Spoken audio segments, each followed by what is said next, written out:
Ursula. My speech is called The Art of Communication. 4 levels of resources are meticulously crammed into an old Victorian house in Cambridge. How can such little square footage hold so much space, comfort, and support for the thousands of women and non-binary participants that step through the red front door? Over my 3 months working at On the Rise, I've observed that communication is the leading factor that unites these floors. The art of communication has 5 layers at On the Rise. The first, observation. Listening, knowing the problem or the elements of the situation. Next, attention, notifying those around you about your observations. Third, updating, constantly staying on the same page and sharing resources or work digitally to keep everyone in the know. Fourth, planning and education. This groundwork is the reason we all know how to engage in potential situations. Last, backup, calling in other resources that may have more power in the situation. These layers flow like a dance through the house. Participants and staff coexist on 3 of the 4 floors. The dance begins in the basement, where there is a nap room, laundry area, clothing room, and storage. The first floor holds the bustling kitchen, the living room, the wellness room, where advocate participant meetings are held. This floor is the center of communication.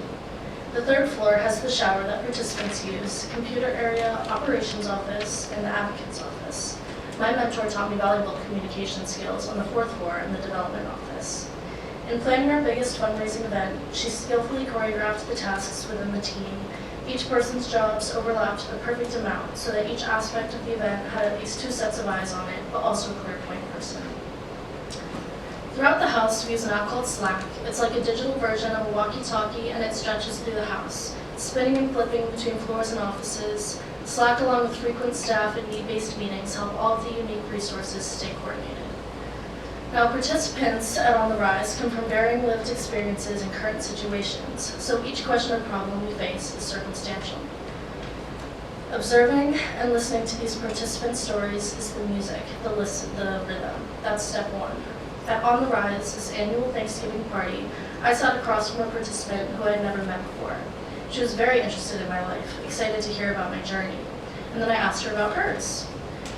It's not my story to tell, but she gave me a chronological recount of her spectacular life. We sat there for an hour and a half, forgotten pumpkin pie sitting on the table. The noisy restaurant was insignificant to me as I listened to the wisdom and grace that poured out of the women in front of me. I have worked in countless settings, but none as smooth as On the Rise. It is interesting that a place of such constant chaos and uncertainty flows in the artful way that it does.